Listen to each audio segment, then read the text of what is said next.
Demon Eye is a special eye that gives the wearer incredible power. Demons have the advantage. Humans can harness very little of his power, but if they could use all of it, their nervous system would fail, leading to blindness or even insanity. However, there was one exception. The demon eye was very dangerous and could do a lot of damage. One evening, the boy was attacked by a mugger. The robber didn't realize who he was attacking. While the guy just looked at him and laughed, the robber was wounded in this fight. But that wasn't the point.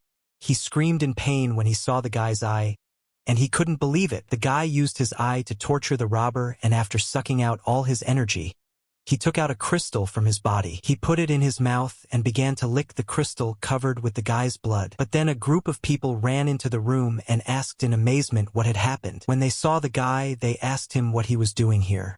The guy turned around and looked at them with his eye and put fear in their bodies. This guy was ruthless, leaving no survivors in his wake, turning them to stone. When he went down to the basement, he noticed people standing near the girl, who was suspended from the cross. The guy laughed and used his eye to throw all the people to the ground. They didn't understand what happened and how. The guy ripped off the chains and caught the girl.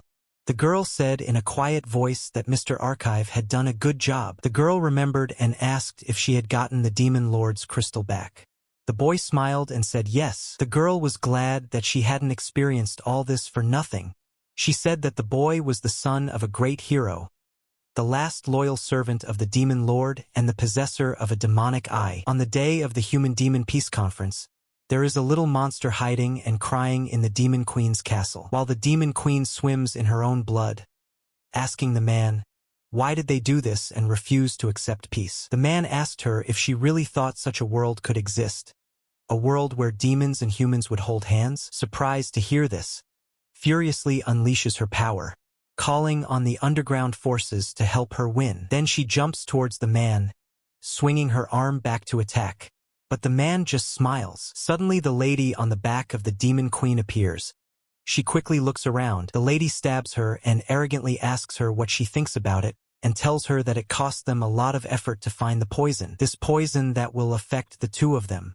The Demon Queen coughs up blood from the poison, but the lady just tells her to. She can't believe that filthy creatures like her still dare to breathe. The Demon Queen grabs the lady's dress. The angry lady orders her to get her hands off and starts cutting her, screaming that she's a liar and dirty, a small monster, watching everything and crying. The man leaves the woman and tells her that the Demon Queen is immortal, so physical pain has little effect. The man said that in order to seal this thing, you have to torture it with all kinds of torture and drive its soul into a state of despair. The man said they'd have to work hard at it. The lady said the darkness must rot in the darkness. Shocked to hear this, knows he must save the Demon Queen. The Demon Queen looks up and sees a monster crying in front of her, and with a smile on her face, she calls him Archive and tells him to run away. Then one of the men grabs the queen, and the other smiles, pulling out his penknife. He says that if anything, she's no different from any other woman. Then the man rips her clothes off and screams that she can't do anything because of the poison, and now they can do anything to her. He quickly removes her clothes, exposing her inner body. The man excitedly tells her that her body is modest, and before it was dangerous to approach just like that, but under the influence of poison, she's nothing to be taken advantage of. He descended on her and told her to get ready, for he would rape her until she was a will-less doll. Archive sees this and understands how the Demon Queen protected him, cared for him and loved him unconditionally. The little monster jumps to the lady to get to her belly, and when he touches the lady's belly, he starts throwing in something that shocks the lady after he's done casting. He lies on the ground in exhaustion. The lady was furious, and with a wave of her hand, she took his head off.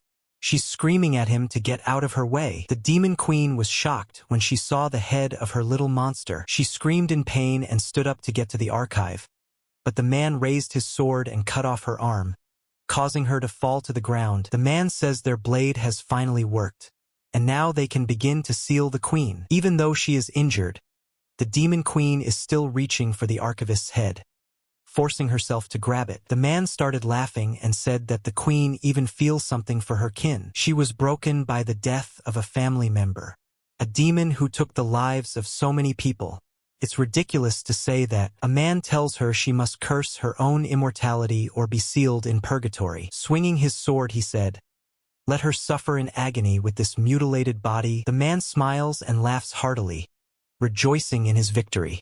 After all, now they will be calm. The lady looks at the decapitated body of that little monster and says it's trash. The man said it was time for the sealing ritual, and we must begin it immediately. Some time passes, and a girl and a man are sitting in a room waiting for their child. They don't realize that the child inside her is absorbing something and turning into another species. Because of the blood parasite, it's a parasite known to find the nests of various species of birds. At the same time, he throws his eggs from other people's nests, laying his own to incubate. Demons absorb the soul of a human embryo and plant their own in its place. By forbidding technology, 6 years later, the boy has grown up and his mother calls him Elixir. The boy raises his head and looks at his mother. He feels another life turning into a monster. He asked his mom what's wrong. The guy said his mother got his name wrong. His name is actually Archive. In a previous life, he was beheaded. Shortly before his death, he cast a spell of parasitism on one of the 8 heroes and became that woman's womb fetus. Parasitism was the only thing his magic power was good for. He was reborn as a human to bring back the demon lord. He became the son of a hated enemy, the child of a woman who humiliated a demon lord. The lord was everything in this world to him. With no father or mother, he didn't even know who he was. He was hatched from an egg too weak, so the demons rejected him, forcing him to live on human scraps. That's when he met her. The guys were torturing him when suddenly someone shouted at them. They turned around, got scared and ran away. The demon lord asked him who he was. It was the first time she had seen such a weak demon. She told him to raise his head, because she wanted to see his face. The girl asked him what his name was, but she got nothing in reply. Then she realized that he couldn't talk, and that's a problem. Then she suggested to him that maybe he would like to go with her. She picked him up, a demon who didn't even have a name and whose life was worthless. Soon she brought him back to her house and put him in the right room. While watching him, she saw him reading and asked him if he liked it. After a little thought, she smiled loudly and said she wanted to call it the archive, like a book archive, perfect for that book lover. Yes, and that's where they stayed. Now it's called the archive. The girl was talking to herself, telling him why she took him into the castle, but really, she just wanted to. She said she had no family of her own. She's been alone in this castle since she was born. All the other demons and humans have families, but even though her body looks like a human's, she can't conceive a child. No matter how hard she tries, she still can't start a family. That's probably the fate of a demon lord. His mother asked Elixir why he was standing still. The boy smiled without showing it and said that everything was fine. Liselot Alexiel, his human mother, and the one who humiliated the demon lord. Archive was filled with anger and prepared that he would definitely kill the 8 heroes and her included, because inside their bodies there are crystals in which are sealed parts of the demon lord. To kill the heroes and bring her back to life, his mission. But on the plus side, with his rebirth, he gained strength. As he was eating a tasty burger, his mother stopped him and told him he needed to eat vegetables. The demon eye is his weapon, and when she used it on her mother, she smiled and said she was wrong. His body is still weak and less effective on heroes. But even so, this female hero is easily influenced by the demonic eye, because he is her son. The mother looked at the child and asked if it was good. In 6 years of human life, he has learned one thing. Their weakness is family. He has no problem killing this defenseless woman. He thinks a simple order to kill himself would be enough. But Cerudo Alexiel, a hero, a true warrior, and his father, remembering his words as he told the Lord that she was so vile that he didn't know what kind of man would want to seduce her, and began to abuse her face, telling other women and children to see her dirty, who were being killed and raped by his demons. He told her not to worry. Even if she gets pregnant, they'll pull the fetus out by cutting her belly open, and he's ready to eat him right in front of her, just like they did to the rest of the people on Earth. Archive realized that he was still too weak to compete with this guy who had no feelings for his son. He is able to repel his magic with his spirit power alone, but the Archive has prepared a plan to finish off even such a hero. Mother told Elixir that this was their father's way. He knew he would use this woman, the hero's lover, for his plan. And then his revenge would be served. The child's father shouted that he couldn't love the child. The girl asked him why he couldn't. After all, he always said he wanted a boy. The guy said that the child is not attached to him, does not laugh, and almost does not talk. The girl said that the boy should just be more open. At that time, the boy was awake and standing by the door, listening to his parents arguing. The guy kept saying he was trying to be a father. But those eyes, that boy is anything but human. He gets goosebumps just looking at him. The girl got angry and said that he was their child. The guy turned away and began to mutter that the child did not go in him, neither hair color nor appearance, and his eyes like demons. The girl heard these words and was angry. The guy felt her start to breathe and said he didn't mean it. The girl said how could he think such nonsense? He thinks she sinned with a demon? The girl turned away from him and started crying. The guy realized his guilt and tried to calm Lisa down. The girl leaving the room said that the demon is here, only him. In the hallway she met a little boy. He asked his mother what happened. Lisa hugged him tightly and told him they had to go to their room and apologized, saying it was okay. The boy asked her if he and his father had a fight over it. Lisa said it was nothing like that. Elixir is our child and she is proud of him. The father just needs to get to know him better. The boy used his demon eye and asked what her mother wanted. Under the influence of the boy's power, said she wanted to live happily ever after with Elixir and Daddy. But his dad is afraid of his son, and it seems there's another woman in his life now. Archie said his mom just wants him to love her. Lisa said yes. She wants their daddy to love her, as a wife and as a woman. Archie said he'll give her what she wants. Archie says he will love her, and then she will see him coming towards her. But in her eyes he changes his appearance and enters her body. A moment later she is already lying on the bed and moaning. The archive looks at her and realizes how disgusting people are. He was able to make Liselot see Saruto instead of him. The illusion of the demon eye came in handy. True, its effect is short-lived. The question is how to show Saruto in Liselot's eyes. The archive has come up with an idea to turn Saruto into a demon and show Lisa his natural appearance. He was sleeping peacefully in bed when Saruto entered his room with a sharp dagger in his hands. Saruto raised his dagger to pierce him. Lisa jumped out from around the corner and blocked the sword attack with her sword. She called Saruto a vile demon and asked how dare he hurt her favorite child. Saruto shouted at her that the boy was manipulating her, but she told him to shut up and quickly attacked him. Saruto blocked her attack and insisted that the baby wasn't theirs. Liz screamed at him, called him a filthy demon, and told him to shut up. Lisa told Elixir to run away, which he did. Smiling a few moments later, he was laughing under the full moon. He thought as he looked at the moon, how ugly and weak are those who have the power to destroy demons. Raising his hands to the sky, he told his lord to look at such a sight and laugh too. After all, even though he had no power, he had still successfully carried out the first revenge. He asked the Lord to watch him further. She can rest assured he will bring vengeance to all the heroes who took her from him. But then Saruto came and saw what was really going on. The boy turned around surprised and said that Saruto had survived after all. He had expected the opposite. Saruto told him not to let the monster underestimate him. Lisa's just out of it.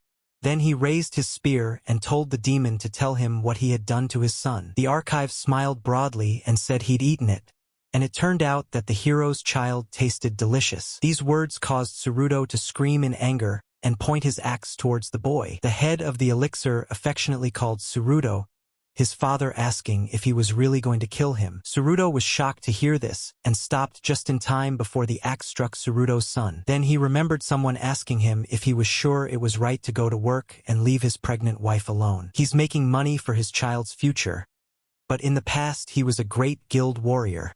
Then why did he choose to work in a corner mine in a forgotten village? Saruto said that he only wanted to provide Lisa with a normal life, and that he was going to be a father, and therefore a strong support. Suddenly blood splattered everywhere, and Saruto was shocked to see a long sword piercing his chest, who angrily told him that Elixir was her son, after which Saruto fell. After which Elixir raises his hand and thought they were just getting started. The boy snaps his fingers and Lisa's soul returns to her body, slowly coming back to reality. She sees Tsuruto's death, lying in her own blood. Shocked, she bends over, perplexed as to what she was doing and why Tsuruto was there. The boy told her that Tsuruto was right. Hero Lieselot Alexiel.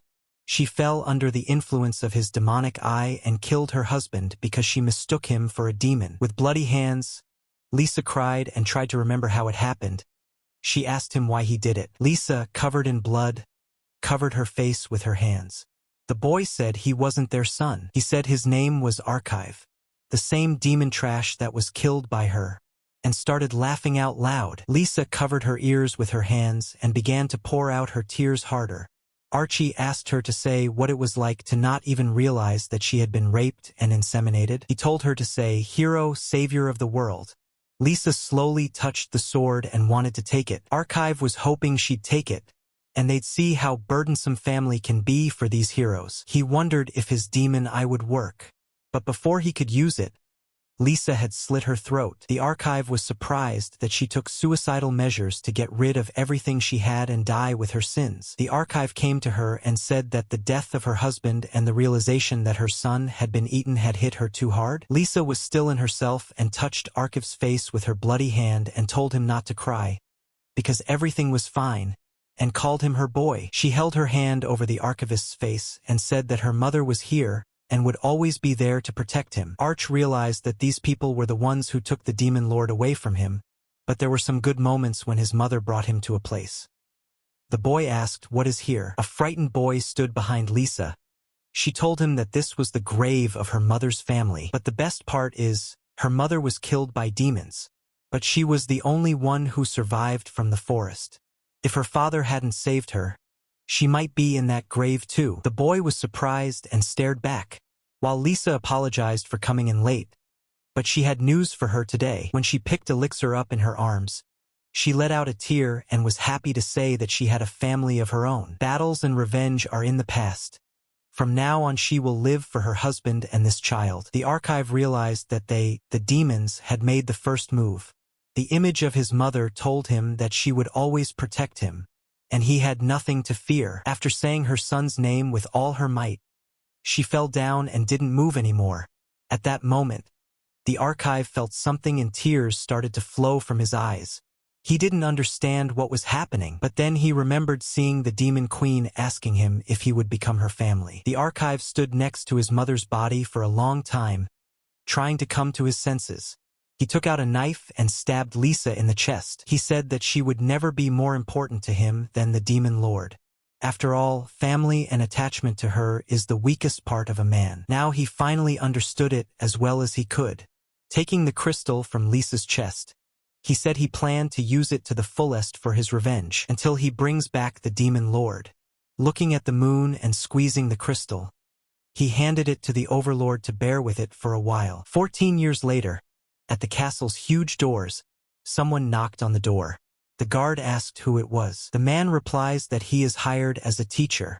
The guard tells him he needs to see the document. The guard laughed and opened the door and said that he couldn't believe that the son of a hero was invited to teach at the academy. The guard was very gentle and friendly. He invited him in and called him the esteemed Elixir Alexiel. As the name suggests, an institution that educates children with the skills and talents to become heroes. Students from all corners of the world are gathered here and have outstanding abilities. It is customary to enter this institution, of course, and the children of heroes. But suddenly someone asked him, "He's Mr. Elixir Elysial, right?" When he turned around, he saw a girl who bowed to him. She welcomed him to the Hero Academy. The girl introduced herself as Ricky Weissman. She said that the headmaster had instructed her to meet him at the gate. She apologized because she had been held up by a student on her way here. Elixir smiled and said it was no big deal, and thanked her for meeting her. Ricky was shy and said with a smiling face that she would take it upon herself to show him around the academy. Elixir smiled back at her and said that he thanked her in advance for such a kind gesture of welcoming her. Over the past 14 years, he has proven himself to be a qualified teacher.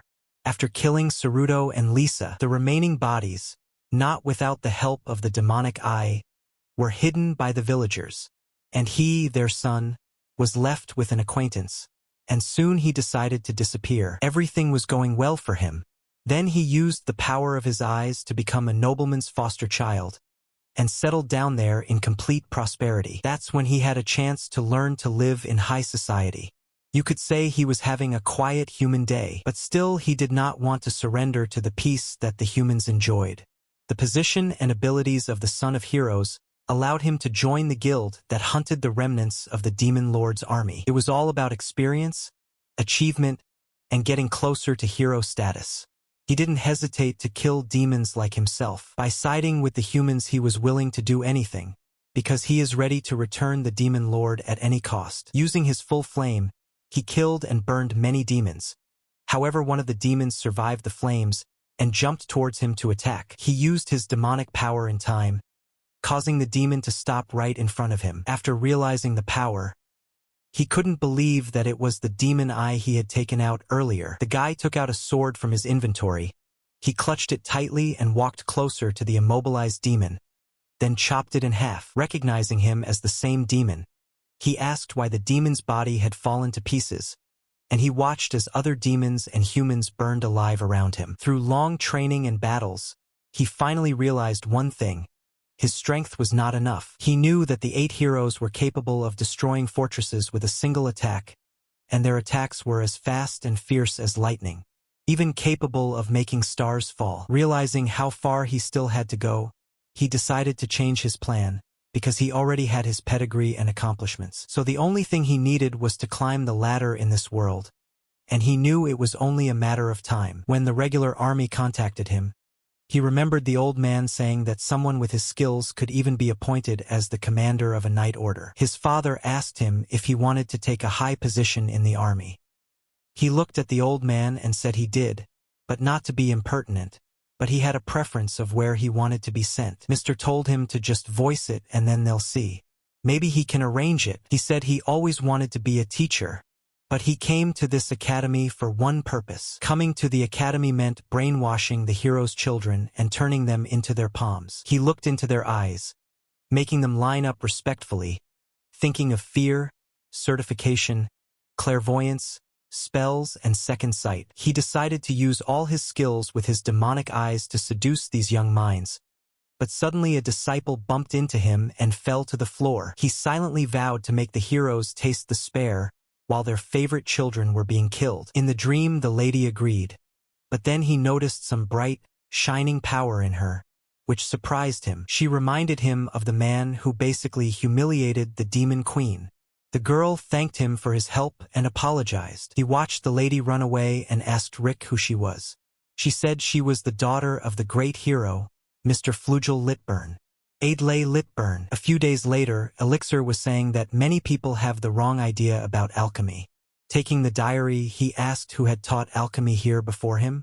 Something seems to be missing. He said that people often think it's a form of magic, but he'd say they're wrong. When he saw Adlai Litburn in the audience, he was surprised. She is the daughter of Flugel Litburn, the sacred knight who sealed the Demon Lord. Graceful face and exemplary behavior. No wonder that blasphemous knight adores her. But there's one thing that bothers him: the isolation. There's no hint of any friendship. Do gifted people really prefer solitude? But suddenly, the most difficult child in the academy said that alchemy was useless. He said he didn't need a class in potions or poison making. Elixir said that alchemy inherently encompasses more than just potions and poison making. If this guy has this perception, they will change it right now. He used his power to take the paper and shred the table. Everyone was surprised and stared with their mouths open. Elixir said that he only increased the density of the paper, causing it to vibrate under the influence of the electric current. But even that's enough to turn an ordinary leaf into a razor-sharp blade. Understanding the composition of substances and enhancing their quality by acting on them, he used his power to make things fly and told the guys that's what alchemy is. At that moment, he put everything back together, and everything went back to the way it was. He asked if he had managed to get them at least a little interested. The guys began to rejoice and were surprised at what they saw. After all, they began to like this subject more from now on. Elixir looked down at them and thought that these freaks, who were so easily surprised, are going to become heroes? This is ridiculous. Seeing the child of a true hero, at least she would never be surprised. Seeing her smile, She went there with the others. The arrogant guy said he wasn't surprised that the teacher could cut up a table of paper. Elixir said he'd show you differently then. Apparently he has a knack for alchemy. Let him try to turn this water into something else. The boy stood up and said with a smile that he would. He reached over the flask and used his eyes to enchant it, and it turned into the color of fire. He asked the teacher how he felt, but then the water in the flask evaporated. The teacher said he asked to turn the water into something else. The guy said he boiled it. The elixir covered his eyes with his hand and said it was still water. And besides, instead of alchemy, he used enchantment. Elixir enchanted his eyes and said that it's worth noting. The guy's eyes are pretty good. Elixir said that he clearly has the ability, he just needs to develop it. He told the guys that they laughed at the classmate, but maybe they will try to do it themselves. With the help of his eye, he told the guys to raise their hands who are not afraid to hit the dirt. Elixir saw these people who demonstrate ability but don't become an object of adoration. Keep their distance but don't cause hatred. It's a balance that teachers need to keep. He pointed his finger and asked Adley to come to the table. The girl was surprised and confused. The teacher said he had heard that she had an excellent academic record, so she couldn't do it. Adley gathered her strength and walked over to the flask and began to take the power of sublimation. The teacher was surprised to see her using the method of the high-ranked alchemists. Something began to happen and the teacher did not understand and thought it strange. But then he turned on his demonic eye insight, seeing all this and how she blushed. He was confused and realized that this girl is burning with excitement. Adley said she had finished the process. The guy picked it up, examined it carefully under the table light and smashed it on the table. He was surprised to see it come to life and the water turned into a potion. The teacher laughed and said it was a growth potion. It can take an alchemist 3 days to create one, and the heat is not all over the body but concentrated in one area. Probably a congenital magical anomaly. It's not uncommon in the best bloodlines. He thought it would be good for him. Rika praised Elixir for his first brilliant lesson. Elixir thanked her and said he had a question for her. He had heard that teachers can give extra and individual lessons to the best students. If he is not mistaken, is this a special class? Rika said yes. The academy gives such a privilege to teachers who are outstanding in their field. The teacher said he'd like to teach Whittly Litburn. Rika's okay with his opinion, right? Elixir said she was a promising student who could excel in the field of alchemy, and he couldn't let her go. Rika said that the decision about special classes is made at the selection meeting, so we need to decide that. Elixir was surprised to hear about the tryouts. Rika had said that the teachers would demonstrate their skills in front of the best and most gifted students. Elixir understood and said, so the students choose who will give them special classes. Then in that case he said he'd talk to her in person, but he saw some blonde guy trying to talk to her. Rika said that to be honest, Adley's father insisted that she be taught by Mr. Vish's Bangar.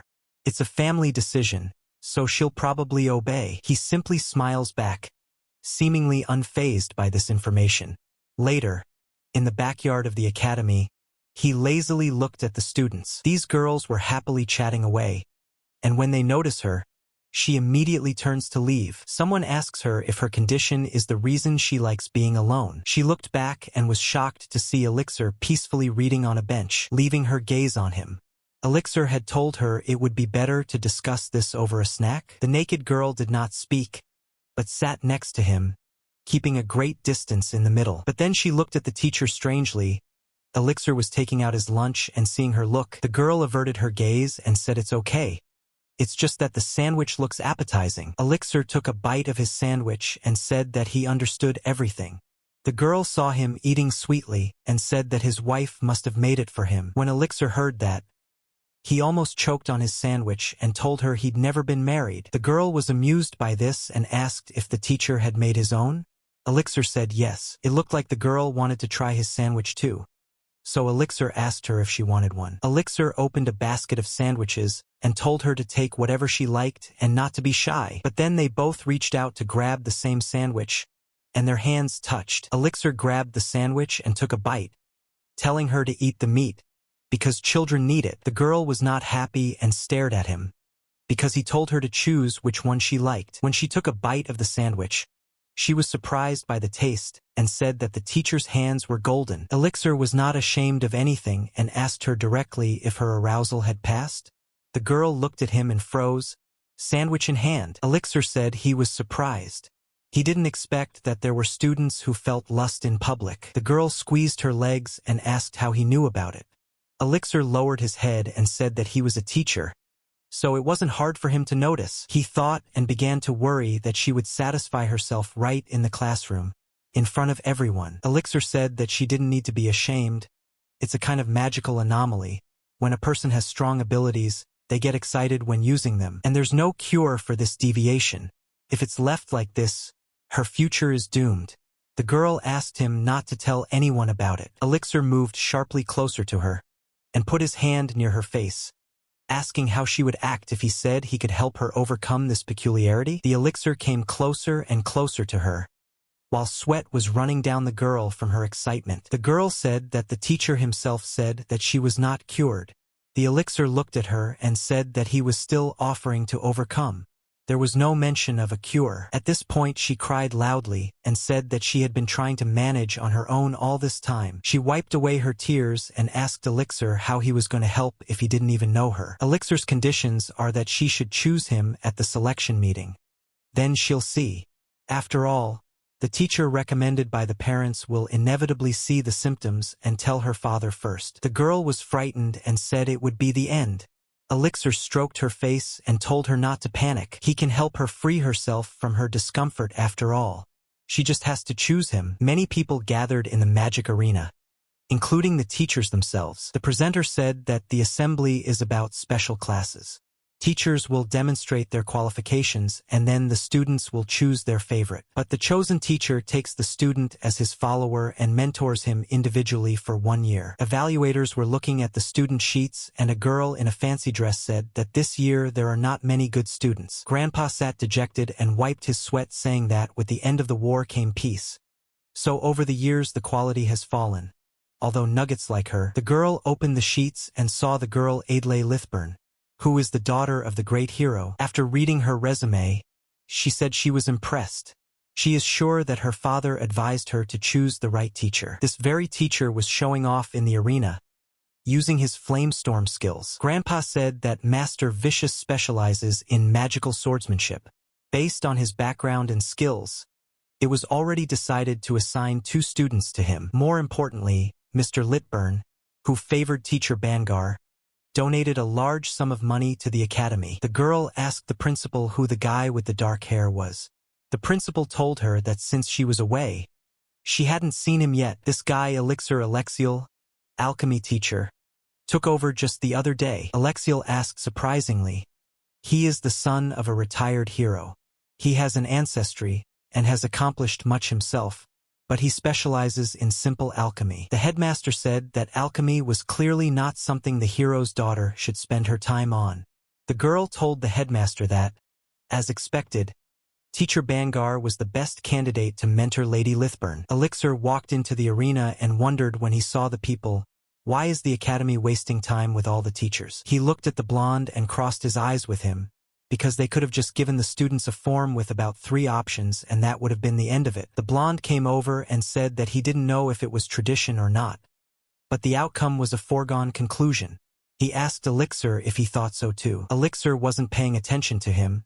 He was interested in the girl who was looking at him from the top of the arena. He said he completely agreed with the blonde. Ricky said it was time for Lady Adlai Lithburn to choose a mentor. She thought long and hard about her choice. She was faced with a difficult choice, but after looking into Elixir's eyes she said that she wanted to choose Elixir's teacher Alexiel. The blonde man was very angry when he heard that answer, and he couldn't find a place to sit, because he couldn't believe it. The blonde guy told her she'd said differently before, because he was recommended to her by her father. He told her the academy he's one of the 8 heroes. She's gonna ignore his offer? The old man told the principal that the academy could do Bangar a favor. The girl asked him if he thought so. She said that if they didn't intervene, they'd be at a disadvantage. And Lady Idlea's from her father. Elixir wondered if the speech about the disciple having the final say wasn't entirely true. He felt like he had to take a risk and use the demon eye. The principal said they'd do it, Why don't the two of them decide who's worthier in a fight? Blondie was surprised when he heard her say that there would be a fight. The principal laughed and said there would be a fight, and the winner will take Adlai under his wing. So they turned against each other, and Elixir said the director had a good idea. The principal said that it was forbidden to use deadly advanced magic and techniques, but otherwise there were no rules. However, they are both teachers, so even in a fight, still have respect for each other. The old man was puzzled by her words and told the principal that the Ministry of Education would not approve the duel at the traditional selection meeting. The principal smiled and said, "Wouldn't it be better to show a visual fight between teachers as part of education?" Elixir realized that dueling was a convenient option, but he couldn't use his eyes. He can feel that woman's eyes on him, but suddenly someone told him he was the son of a famous hero couple. It was a blonde guy who said he was so young. Did he even have to serve in the army? Elixir calmly said that he was a member of a guild that suppressed the remnants of demons. Blongen laughed at him and said that compared to suppressing the remnants, he had participated in a great war. Of course, he doesn't remember how many demons he killed, but he was about 13 at the time, and the number of demons that were pacified was over 1,000. Elixir showed him the flask and said if that's the case, then let the blonde be gentle with him, since he's such a great warrior. The guy didn't choose to teach alchemy because he thinks he's unrivaled at it. It's conveniently simple and unassuming. She has a great resemblance to the demon eye, only in the current situation, she can't use it. He doesn't care, he can fight even without it. The blonde took the attack on himself and said that the alchemical smokescreen was a half measure that wouldn't save him, telling him this was ridiculous. Then the blonde used his fire spear skill and attacked him with it, but Elixir easily blocked it. The blonde man was shocked. The old man asked what just happened. Was it alchemy too? The principal said no, it was a magic strike. Creates a shockwave of magic to deflect an opponent's spell. After all, the lowest level ability, even mania, is hard to call, and using it requires a small amount of magical power. Even so, the technique itself is difficult because the wrong timing of the attack will result in failure. The principal watched the fight, and licking her lips she said that it was not bad. She was beginning to like this young man. The blonde constantly attacked him with his flames, but Elixir just calmly blocked them with a magical strike. Then the blonde man tells him it's time to face his sword. Blondin attacks him with his sword, but Elixir blocks the attacks, using his staff to make Blondin not believe it. Blondin asks him how he blocks his attacks. Blondin tries his best to push his sword with anger. Elixir calmly replied that since he knew that his father was a warrior, the blonde jumped away from him to gain distance. Then he decided to activate the spell circle to use his wide area spell. However, his circle slowly disappeared, leaving him in shock and panic. The blonde man began to ask what had happened and why his flame had disappeared. Elixir put his staff on the ground and told him that fire magic is deadly. There's no arguing about it, and works well against most people. Even with a dash of magic, fire remains itself, the element that is most dependent on the environment. Elixir saw the blonde man angry and sweaty. He said he advised him to move less or he would pass out from lack of oxygen. The blonde man choked, and you could see in his eyes that he was very angry and said it was impossible. Elixir said that oxygen is needed for combustion. The powder in that first thrown test tube heats up the surrounding space, drawing oxygen out of it. Taking it in his hands, he said it's sodium bicarbonate, just treated with magic. The blonde man lowered his sword and said that is, the elixir heated the baking soda, causing it to burn. Elixir smiled at him and said that the blonde man was right. He asked him if he still wanted to continue. The blonde put his hands on the floor and screaming, called him a goddamn amateur, telling him to get in touch with him. Elixir immediately took his stand.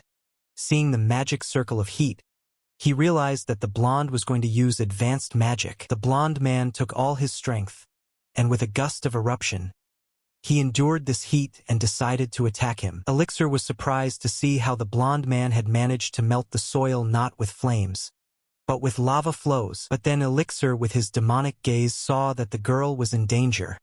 She was slowly being covered in lava. Elixir activated his powers, his clairvoyance. He saw that things were bad and could end badly. The ability of the demonic eye to discern and anticipate the movement of both physical and magical entities. It also improves the explosive power of the body, but only for a short period of time, due to the excessive load. He then quickly recoiled, blocking lava in his path and lazily reached out, thinking that this was his trump card in the fight. At that moment there was a huge explosion. She opened her eyes and saw Elixir covered in smoke. Elixir asked her if she was okay. He picked up the girl and hugged her tightly and took her under his wing, protecting her with his body and abilities. Elixir got tired of it all and said he'd do it again. Does Blondie want to keep going? The next beautiful morning Elixir went out the window, sipped his warm tea, and rejoiced in his life. But then he remembered how he had been called a fool, and his clairvoyance would never help him in battle. Activating the demonic eye in the presence of higher officials is extremely rash. It only spoiled a humble victory. But then he didn't like the tea and started pouring it on the ground. Clairvoyance is the ability of the demonic eye, which is also available to humans. Besides it, they can also use insight. Such things attract attention, but activation in public is not critical. Fossilization, captivity, and intimidation are unique to demons. It's not a good idea to resort to them in public places. There are more abilities, but the rest are forbidden. Anyway, showing the demon eye to the principal was a mistake. He hopes she didn't pay attention. He thought he should be more careful from now on. But suddenly someone knocked on his door. It was the girl who asked if she could come in. Elixir greeted her kindly and told her to sit down. The girl was humble enough to say that she came to thank Elixir for helping her yesterday. Elixir sat with his back to her and said that he shouldn't be thanked. He was just doing his job. The girl blushed and even cried that the teacher had risked his life because of her.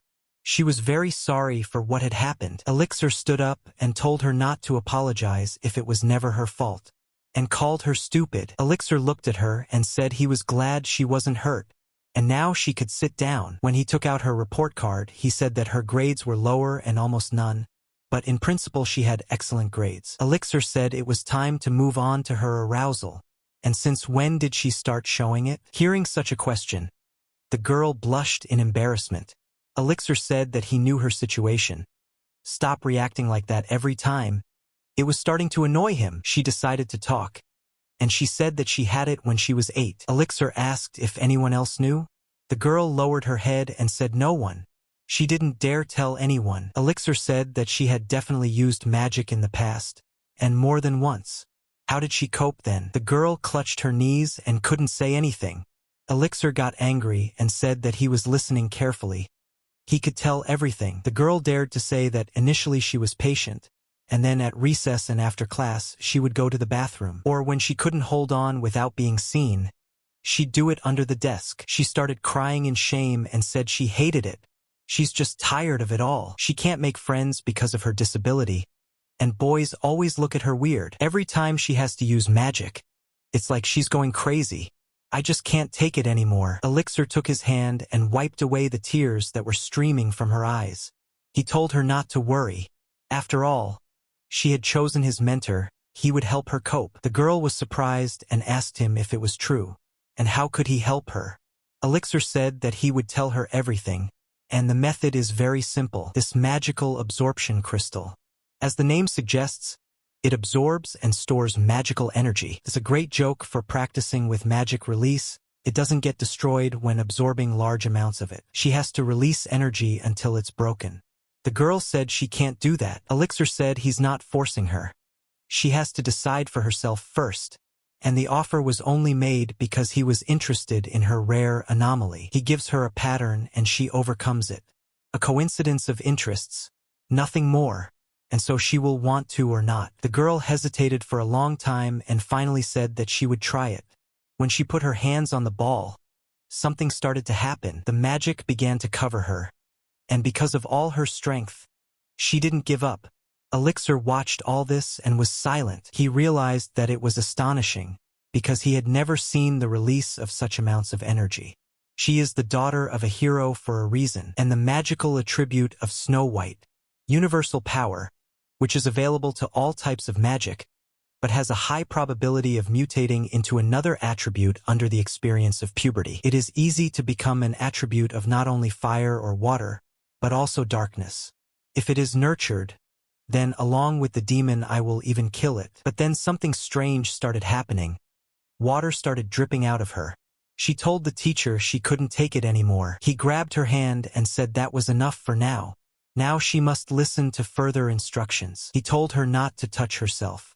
Let her keep practicing, and she has to keep it up for 3 days. The girl blushed and was surprised when she heard the assignment. Elixir asked her if she could do it or not. The girl was surprised. What, 3 more days? Since today? She couldn't believe it, because she couldn't bear it anymore. Elixir said that if she can't stand it and loses it, she should think that this conversation never happened. And he doesn't advise her to hide to caress herself secretly either. He'll know everything from the look in her eyes anyway. And now she can go back to her class, said Elixir. And they'll continue at the same time tomorrow. Elixir knew the girl wasn't aware of it, and understandably so. Her deviation isn't really a disadvantage. If curbed, it can even increase potential. There are, of course, other options for coping, but he keeps them quiet for one reason. The girl must depend only on him. When she left the room, she found herself in a long corridor where there were no people at all. At this moment she thought. When she got home that evening, she was saddened by Elixir's words. The next day, as she walked through the classroom, she was mocked again. Going somewhere private, she thought to herself. But then she remembered that Elixir had told her that if she fell off, this conversation wouldn't even happen. Through her tears she resisted, but she kept telling herself that she couldn't take it anymore. But then she calmed down and sat alone in silence for a long time. The teacher told Adlai Lithburn to solve the problem. The girl couldn't get up and fainted. Then she saw a memory from her childhood as she screamed to her father. She was the luckiest girl who was so strong that she was able to create a potion at a young age. Her father petted her and told her she was a good girl, because she had done very well. Opening her eyes slowly, she thought that her father was standing in front of her. But with the smallest of glances, she saw the teacher, and was surprised. The teacher brought her to the room. He said he could see the girl had regained consciousness. He decided to examine her to see if she had hit her head. Don't let her make any sudden movements. The girl tried to say something, but only managed to say the word teacher. Elixir told her that she had done a great job during these 3 days. The girl covered half of her face because she was blushing after what he said. Elixir poured her a glass of water and told her that she could move now, and tomorrow they will repeat the procedure again to strengthen her stamina. If she continued, would the anomaly be cured in time? The elixir told her no, it won't go away, but she'll get used to it, gradually increasing the intervals. One day she'll be able to live a normal life. She will have to make a lot of effort, but will she be able to keep it up? Elixir asked. The girl didn't say anything, but the teacher praised her and patted her. He told her that these days must have been painful. Adlai looked at him and said nothing. He said he'd stand outside so no one comes in, and she can go ahead and do it. Closing the curtains, the girl began to seduce herself and touching her body. She was over the moon. The elixir detected the time and said that the moderate power of capturing the demonic I only temporarily freed from self-control and shame. Full power is enough to render you unconscious, but then there's no deep compulsion. And he wants to indoctrinate this girl to be dependent on him, so that she can't satisfy her arousal without him. Let her dive headfirst into pleasure. After a few days, she sat quietly in class and listened. Since the last time, she has kept it up for 5 days. She's hot all over her body, and she wants to touch it right now, but it's weird that she can resist. Also, it felt so good to do it in the infirmary. She had been waiting for this moment for a long time, and when she arrived at the infirmary, she started the massage, but asked the teacher to hold her hand. Elixir put his hand on the other side of the infirmary, and the girl told him to get closer and closer to her. But then Elixir's devil sense woke up and he realized that Flugel's daughter now belongs to him. Elixir immediately ran to wash his hands from her drool. He wondered why the human libido was so insatiable and disgusting. He tried to calm himself down. He'd used women before, but this little girl was no different. He had to touch her hand, but it didn't matter. It was for the demon lord. But then she asked for his hand again. He held out his hand again, and he thought, what is he thinking? You can't give in to people's lust anymore. But then he saw some guy grab her arm. The girl screamed in pain and told him to let him go. He said it was the girl's own fault she smelled like that. He always liked her. She shouldn't be afraid. He'll treat her nicely. But then the guy tried to touch the girl's chest as Elixir grabbed his arm and almost broke it. But then he noticed that the guy's eyes were clouded. He's being tempted, but it's not the effect of the demonic eye. But in that case, it's clear to him now. He realized why his mind was in such chaos. The boy didn't like the gesture and jumped on the teacher, telling him not to interfere, because this woman was his. Elixir used his eye and saw that this boy had lost all fear. This girl belongs to him. But then the guy's eye became brighter, and the guy saw the anger in his eyes, then apologized and started running. Did the elixir tell the girl that she hid something else from him? The girl realized that she had to confess everything. Coming to the teacher's office, the girl said that the anomaly affects not only her. When she uses magic, it also deprives men of reason. If they are near, even those who do not want to, her presence alone makes such. Elixir said it means she shuns people to avoid arousing their lust. She lowered her head and said that she couldn't be friends with any other girls because their boyfriends would fall under the influence of her anomaly and break off the relationship. Even the male teachers were involved several times. And the saddest was when she went to visit a girl she had made friends with. She was almost attacked by her father after her parents divorced. That girl hated her until she went to that academy. The girl said she seduced her father. It was the worst thing that ever happened to her. Despite her natural differences, the demon lord was the same. When she was near her, she could unintentionally take the life and drive anyone who came close to her insane. That's why she always had to consciously control it so as not to kill him. But even so, in her presence she was always smiling. The girl slapped her hands on the table and said that she still fought off anyone who wanted to touch her. Elixir asked her why from everyone. The girl said yes, and that's why she is still a virgin. Elixir was surprised and asked her where she was going with this. The girl said that when she was attacked today, she heard that she belonged to him. Elixir said that when he said that, he meant that she was an important specimen for him. When she heard the words important, the girl blushed and was embarrassed. Elixir watched her and saw that aloofness was fine. But seduction. Should we deal with this problem before other students or teachers attack? Adlai said she heard that he's also Ri. And who exactly are his parents? Elixir lowered his head and said that they disappeared when he was still a child. He was raised by his aristocrat foster parents. The girl felt sorry for him and said she was sorry she had asked him about this unpleasant matter. Elixir put down his mug of tea and said that they were elderly and had no children of their own. And they loved him as if he were their own grandson. They died after he left home, but the memories of them stayed with him forever. Adlai understood and asked, so he has no family left now? Elixir squirmed in his chair and said that there was someone who wanted to be his family, and he had sworn to devote himself to him. Only he was gone. Adlai asked if she could take her place, and she apologized for being so sudden.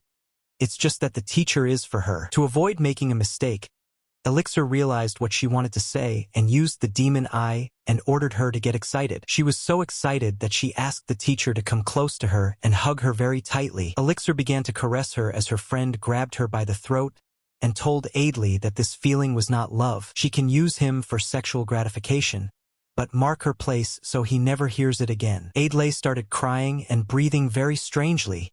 When Elixir saw her and what he did, he realized his mistake. Elixir told the boys that today he would explain what an alchemical catalyst was. But then he thought about it and didn't realize what was happening to him. Everything would have gone according to plan. He just had to support Adlai. The chalk in his hands broke from the anger he was drawing on the blackboard. After all, he had ingratiated himself to people, become with women for the sake of his career, even tolerate the killing of his own kind. But here he remembered how the girl asked him to take the place of that man. Elixir wondered if she could take the demon lord's place. As he was leaving class, Adlai caught up with him and stopped him. Elixir stopped and asked why she was chasing him. Adlai let out a tear and said she wanted to apologize. She has very vague memories of having done something because of her anomaly. Elixir saw that she didn't remember him strangling her a couple hours ago. Using captivity? That's on him. But why is the girl pissing him off? Elixir waved his hand and said she had nothing to apologize for. Special lesson after lunch. Let her go back to class. Adlai said that she didn't tell him about how her anomaly affects others because she didn't want to be rejected by him. Only her teacher wouldn't leave her side. Can she continue to just be around him?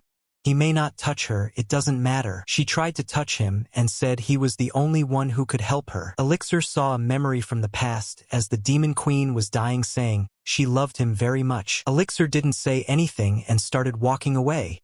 The girl said that even if it was just his dreams, she was still very happy that the teacher would get to know her better. Elixir said not to misunderstand him. He doesn't reject her and doesn't mind touching her. But he doesn't want her to run after him like that. They have a special class in the afternoon. The girl ran off and said she'd be on time. The guy felt free. Just drown further dependence on him for the demon lord. Adley was getting more and more practiced and trying to control her powers and needs. Seeing her improvements, Elixir told her to now convert her magic power into a spell. And then she did a burst of light. When Adley saw it, she told her teacher that she had succeeded.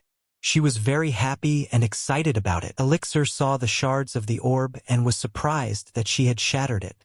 After all, a first-class absorption crystal that even the best mages in the country take half a year to fill. The training was originally supposed to help with the anomaly, but it ended up revealing this girl's hidden abilities. When he touched the glass, he felt that she must have subconsciously suppressed her magic because of the excitement.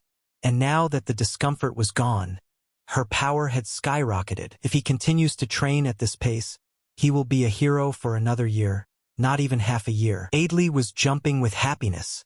Elixir put his hand on her head and told her that she had done a good job. Adley started laughing loudly and said she was very ticklish.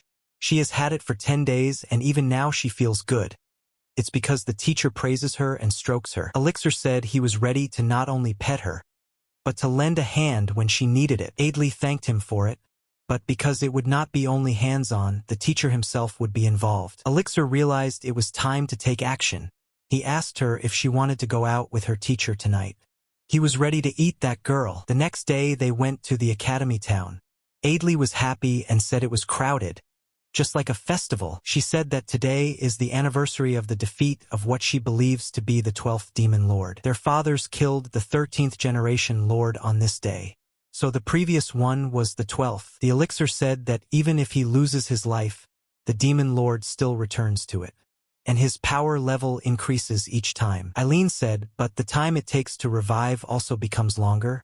But it took 150 bodies for the new one to appear. Until the next 180, this is the time mankind can live in peace. That's only true if the demon lord is eradicated, not powered up. The heroes resorted to sealing because they couldn't kill his favorite demon lord. She was born immortal in the 13th generation. Disclosing this fact would encourage the Overlord's army to continue the grueling war to break the seal. To avoid such a development, the heroes lie about eradication, though in reality they have secretly sealed parts of the demon lord in their own bodies. The 8 heroes performed the ritual on their own, and no one knows about it but him and them.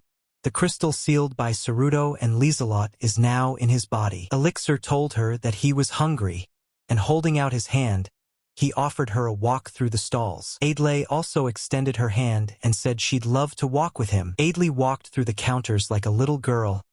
Every delicious and interesting thing made her very happy. It was already evening, and the boys were walking home together. Elixir apologized and said that he was rarely in the town, and now they were lost. Adley smiled and hugged him, saying that it was no big deal. The main thing was that they could go out together. But suddenly he saw strange people who shot a beam of light right at them. But Elixir was able to react and stop in time. He asked them who they were. Elixir took Adlin with him and told her to stay behind him and try not to get in the way. But then a guy opened his hood and said, "Adley Litburn." When the girl saw him, she said it was a demon. Elixir knew that it was the hero Flugel who had destroyed his hometown, and now it was time for his revenge. Demon showed his true face and said that they are only interested in the girl, and this half-elf, it is better not to interfere. Here comes the fight between them. Elixir had to stand up for this beautiful hero girl. The demon's men launched their shadow arrows. Elixir didn't have time to react, and had to take the hit. But suddenly drops of blood began to fall to the ground. Elixir turned around and saw that there was no wound on him, but he was bleeding. The blood wind's ability to suck the blood of those who come close to him. There's a demon of high rank here. In close combat, it only takes 30 seconds to completely dry up. He's no problem on his own. Adley told him he was bleeding. Elixir shook the dust off his clothes and said it was nothing. He told Adley to listen to him and asked if she could distract them for 20 seconds. Adley listened to him and used her bright light magic. The attackers' gazes were immediately diverted to her, but she couldn't think that her magic had increased so much, and pulled the seal of light out of the ground. She didn't want to stop there, and with her attack she said she would protect him from the villains. The rays of light struck the villain. Her powers were so strong that she surrounded him with chains of light. The girl's strength has increased a lot, and her fighting strength was very unique. She had been training for this for the past 2 months. The demon told the girl that she's the bloodline of 8 heroes, and she's their bloody enemy who must be killed. But then Elixir entered the battle, and while attacking, he set up his sword and pierced through the demon's chest. This demon immediately saw something incredible in the guy, and said that his demon eye was something incredible. Elixir thanked him for falling for the information he passed on, and they gave his pawn a chance to get some real experience. Elixir looked at them and smiled, saying that they had done a great job, his most precious tribesmen. Elixir looked at Adley and asked if she was hurt, but she opened her mouth and said she couldn't take it anymore. She began to beg the teacher to let her do it, but he had to give her a hug first, and their clothes came off in a second, and they started making each other feel good. But suddenly he stopped and asked her why she was crying. Adlin said she was happy to be in control with another man. Because of her peculiarity, she was always alone, but her teacher accepted her.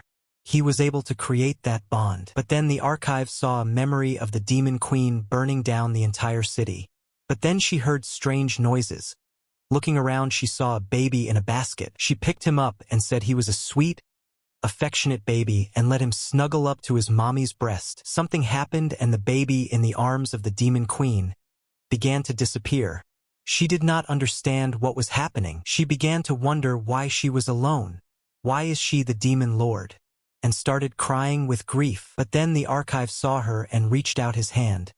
But when he came to his senses, he saw Adlin in front of him. When he woke up at night, he saw her next to him, and started to think he'd slept with the hero's daughter. He realized how it happened. He just imagined a demon lord in her place. But then a hand touched him. Adlin stood naked in front of him and asked if he was having a nightmare. Elixir told her to go back to sleep and ignore it. It was the beginning of the 5th night. She said she had to get back to the dormitory before dawn, and took the guy and kissed him hard. After licking him, she apologized and said that he had said not to ask for such a thing. But could he let her into the corner of his heart? I wish he'd let her hold his hand when he has another nightmare. She'd do anything for him. Elixir took his hand away and told her not to flirt with adults. Adlin took it and held it to her chest. Elixir said she was getting too carried away. He wasn't a child. He remembered the demon queen telling him to hold the baby against his mother's breast. She told him that everything was fine and she was there for him. Of all the lullabies, only this girl is worthy of him. Elixir got up first thing in the morning and saw Adlin next to him. But then he used his eye and started stroking her. But then he realized he'd made a mistake, and used his demon eye incubus. This demonic-looking incubus allows you to penetrate a person's dreams and find their memories of the past. He needs to find out more about Adlin and understand how her life has gone and what she does. That's when he entered her memories from her childhood. Little Adlin asked him who he was. Elixir told her not to be afraid. He was asked to come by her father. The girl was surprised and very happy to hear about her father. Elixir said he wanted her to tell him about herself. The girl agreed and said she would tell him. The girl said her name was Adley Lithburn, one of her father's many children. The siblings were divided in 2. The boys that went into it, and the girls with their mother's genes predominating. She's got one father, but she's got like a lot of mothers. And all through her childhood, she got the cries of her mothers. Living in an institution was not easy. But if she tried hard enough, her father would pat her on the head, so that despite any pain, it could be tolerated. Elixir asked what the institution was. She said that at first there were about 50 brothers and sisters, but day by day there were fewer. One day she walked into a room and saw her brother, and when she asked the caretakers about them, she was told it was only because of the weak blood. There were only 3 children left with her. The ones with weak blood were discarded, leaving only the purebloods. She said she overheard the caretakers talking once. The information leaked out, we need to erase it, and she never heard anything else. But in the end, she was chosen and the other kids were left in the White Room. They told her she would never see her brothers and sisters again, Her father told her at the time. He said that now she will go to school and live like any other child. She doesn't have to be afraid of anything. She will just start all over again. And in the end, she will meet many new brothers and sisters, but she can't tell anyone what happened. Does she realize that? Otherwise, if she breaks her promise, she will join her former siblings. Her father asked her if she would keep her promise. Adelin looked at him with puppy eyes and said she would keep her promise. He realized she was brainwashed. He left Adelin just for the chance to destroy evidence and keep up appearances. She will start going to school and have a normal life. Then she will get basic knowledge and socialize with others. The world was so vast that her heart was overflowing with joy. If she showed the magic she had learned in the institution to the school, she would be praised by everyone. A lot of people would want to be friends with her and accept her into their circle. But that's just what she thought. But it wasn't that smooth. But the genetic peculiarity of her body did not allow contact with others. And every day she cried incessantly and was lonely. She begged for someone to find her. But then Elixir came to her and hugged her tightly. But then she realized that she has a man whose hands are much cooler and more gentle than her father's. And now for his sake she would do anything. But then she woke up and said that she was very fond of the teacher. Elixir said that he had to admit that he was fond of her too, even if only slightly. Elixir wiped away her tears and said that he never thought he would one day have such feelings for a person. And yet he doesn't love her and doesn't deserve to be loved. Elixir held out his hand and apologized to Adelin, saying that meeting her had only strengthened his resolve.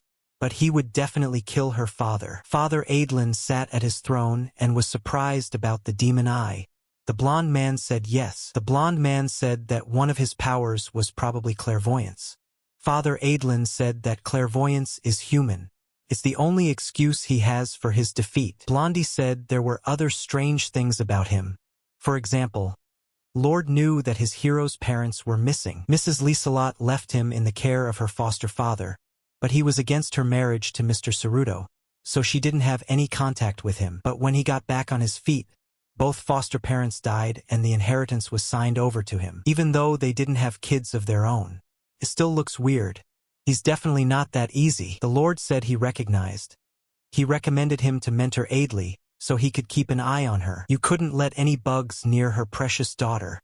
But the demon eye brings back memories. Elixir Alexiel, I must see him. 1 month passed. Elixir was still teaching at the academy. And her student, Adelin, was still learning from him. Adli's training and overcoming her physical peculiarity is going well, so that others begin to be friends with her. Adelin was sitting in class, when suddenly a girl next to her started poking her with a pen. She showed her something in her notebook and smiled. Adli's features have more advantages than disadvantages. Her hot flashes can be transformed into a state where human abilities are pushed to the limit. Having been taught that, having suffered inconvenience, pleasure awaited her, Adelin began to listen to him in everything. Another half a year, and it will be a ready-made weapon for killing heroes. The transformation of the attribute of Snow White magic is already underway. But what kind of color will be better? But suddenly all the doors opened and a girl came in, shouting to the teacher Alexiel. He turned around and looked at her. He asked her what was wrong. She was so out of breath. Ricky said the academy director was calling her in. Elixir was surprised. Did he really know about the demon raid that month? No, there were no eyewitnesses. He had taken care of it with his demonic eye and covered up any traces. What, then, is the reason? Elixir knocked on the office. The principal said that since he's already here, when he came in, he was surprised. The girl apologized for the suddenness of it. But someone wants to meet him. Let him see, he's got a hell of a man here. He was wondering why him. It was Flugel Litburn. He extended his hand and said it was a pleasure to meet you. He's tutoring her daughter. Began to cheer himself up and his thoughts told himself to calm down and not to say too much. He knew that if he lost his temper now, it would all be for nothing. He still didn't have enough strength to deal with him. He knew he couldn't make a mistake and let this moment go, and deal with the future as he should. Elixir smiled and told Mr. Litburn that his parents had told him a lot about him, and thanked him for taking care of them during the war, and he was honored to meet him in person. Elixir said to himself that he should not be hostile or afraid of him. He should answer politely, but he should not hide his confidence. Litburn said that the boy's parents, Saruto and Lisalot, would probably curse him, since they were the ones who took care of him. Elixir said that he was sure they weren't telling all good stories, but to subdue the demon lord without his decisive wisdom would definitely not be possible. Litburn said that the guy is flattered, but he's honest. He doesn't reproach him for his opinion, although, as a friend, he has done nothing for his parents. Elixir said that her mother had flowers in her garden, which she cared for with all her heart. As she told him, they were given to her by a friend on the occasion of marriage, so that her love with her father would take deep roots and would not fade for many years. And Litburn was the only one who blessed their wedding when everyone else refused to acknowledge. But saying that, her mother smiled. Litburn was surprised and asked if it was Lisa. He suggested that he would like to visit his daughter, but he hadn't been to the academy since the new building was built. He's a little uncomfortable in the presence of a teacher. Elixir asked if he was talking about the academy director. The principal said that Elixir is his student. He's also the unstoppable president of the academy board. Okay? That's how he got his nickname, the Bloody Stern One. Elixir apologized and asked how old the director was, but then Litburn tried to talk him out of it. He would not tell about the old woman even under the threat of torture. The principal said that Litburn had already started talking. He realized that they were doing badly and told Elixir to run away quickly. Elixir thought that he must have come to the academy because he had become Adley's personal teacher. I couldn't believe that he had come all the way to the academy himself. He realized that his decision was a bad one, so he's definitely going to take him off as her mentor. Litburn said the visit to the academy was related to the selection meeting. He thinks that's what Elixir is thinking right now. Elixir thought he was actually doing well. Now he has to play the role of teacher next and press on with determination. Elixir said he understood that Litburn was now outraged because his daughter had been recommended another teacher. However, he himself, as a teacher and as an alchemist, saw in her the potential for alchemy. Lady Adley is a gem for the future of this field. Therefore, he asks him to let her continue to be assigned to him. Litburn said he thought the kid misunderstood him. He didn't come to the academy for that. Elixir asked if it's really that one. Litburn said that his parents Saruto and Lisalot are still missing. Did they say anything to him? Elixir said no. They only promised they'd be back soon. Why is he suddenly asking him? Does it have something to do with his decision to attend the academy? Litburn said they had nothing to do with it. He just heard a rumor that Elixir Alexial uses the demon eye. Neither Saruto nor Lisalot could have it. It's mostly transmitted by blood, but yes, there are abnormal cases. But then he went up to the guy and told him his hair was black. Liz is blonde and so is Saruto. Elixir said that he must be descended from his grandfather on his mother's side. He was told that he was a skilled archer with clairvoyance. Litburn said that he did have dark hair, which is rare for elves, but this is the first time he's heard of clairvoyance. Elixir said there's a record of it at the foster parents' house. And he was interested in his grandfather, the Litburn kid asked. He said no, he's not interested in him, he's interested in the guy Elixir. Why is he hiding his demon eye? It would guarantee him a good future in the regular army. Elixir thought long and hard about what to say and said the man was right. Litburn asked if there was any other reason. Let him say if so. Elixir thought and finally said there was a reason, but not a very good one. He owes his achievements on the battlefield to his clairvoyance, but relying on him too much has been a painful experience. He is a half-elf, and he can't use his eye as well as his grandfather. Due to exhaustion, he didn't prevent the death of his comrades. So he decided to become strong enough not to rely on the power of the eye, and found out that he didn't have any special talent for battle. His efforts were not in vain and came in handy in teaching. By the way, he did not say that he was hiding it, just tried not to show it unless necessary. Litburn said he realized that the Elixir was afraid to use clairvoyance. Elixir said no. Let Litburn introduce. The man who cheats students diligently hones skills, himself boasting a demon eye. It's not nice and he doesn't like it at all. Suddenly they were silent for a while, not knowing what to say. Suddenly Litburn started laughing out loud and said it's not nice to brag about the demon eye. What a funny way of thinking. Elixir said he was just born with it, didn't he? Basically, it's like a rich kid bragging to the poorer ones. And considering he's an adult, It's even more disgusting. Litburn started laughing even louder and said that he was wrong about disgusting and why laugh so loudly at it. Litburn looked at him and apologized. Litburn said he had some doubts about his identity. He wondered if he was the child of those two. He put his hand on the boy's head and said it was a mistake. He is their son without a doubt. He has both the willfulness of the Licelots and the stubbornness of Ceruto. If that's the case, he can safely entrust him with his daughter. Elixir was very surprised by his words, but the girl who didn't understand who Elixir was talking to was watching them. But finally she recognized her father and couldn't believe he had touched the teacher's head, and now he's stroking it. But suddenly he saw Adli, and he hugged her with a smile. He asked her if she looked better. But then he said that it was not expected from her daughter. Adlin blushed and said that she was a bit embarrassed. Not in front of the teacher. Litburn said he was proud.